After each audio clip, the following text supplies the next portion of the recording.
14 bölüm.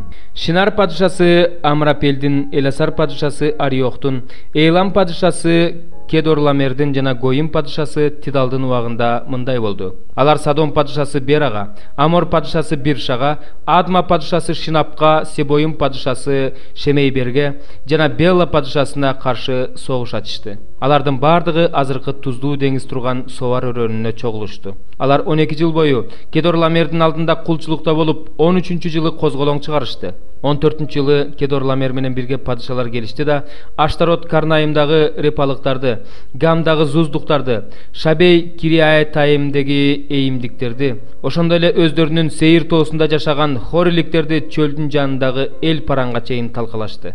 Алар ал жактан кайтып келишкенден кийин Эйин Мишпат булагына келишип, Амалыктардын бүт өлкөсүн жана ошондой эле Хасатсон Тамарда жашаган аморлуктарды кыйратышты. Анан Содом, Амор, Адма, Себойым жана Бела падышалары Совар өрөөнүндө аларга каршы согуш ачышты.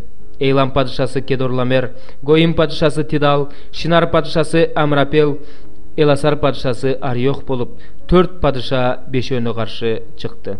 Совар өрөөнүндө чайыр чуңкурлары көп эле. Содом менен Амордун падышалары качып баратып, ошол чуңкурларга түшүп кетишти. Ал эми калгандары тоолорго качып кетишти. Содом менен Амордун бардык мал мүлкүн жана болгон жыйымын жеңгендер талаптанып алып кетишти. Содомдо жашаган Ибрамдын иниси Лотту да мал мүлкү менен кошо алып кетишти. Тирүү калгандардан бирөө келип, еврей Ибрамга кабар берди. Ал ошол кезде Ибрамдын шериктештери болгон Эшкол менен Анеирдин бир тууганы Аморлуктардын Мамрей деген эмен токоюнун жанында жашачу. Ибрам тууганынын туткунга алынган угуп, өз үйүндө төрөлүп өскөн 318 кулун куралдандырып, душманды даңга чейин кууп барды. Ал кулдары менен топ-топко бөлүнүп алып, аларды түн ичинде кол салып талкалады. Аларды Дамастын түндүк жагындагы Хобага чейин кууп барды. Ошентип ал өзүнүн тууганы Лотту, анын бүт мал мүлкүн, ошондой эле аялдарын, элин кайрып келди. Ал Kedorlamerди жана аны менен жүргөн падышаларды жеңип келе жатканда, азыр падыша өрөөнү деп аталган Шабей өрөөнүндө Содом падышасы анын алдынан тосуп чыкты. Ошондо Шалем падышасы Малкисадек нан менен шарап көтөрүп чыкты. Ал бардыгынан жогору турган Кудайдын ыйык кызмат кылуучусу эле.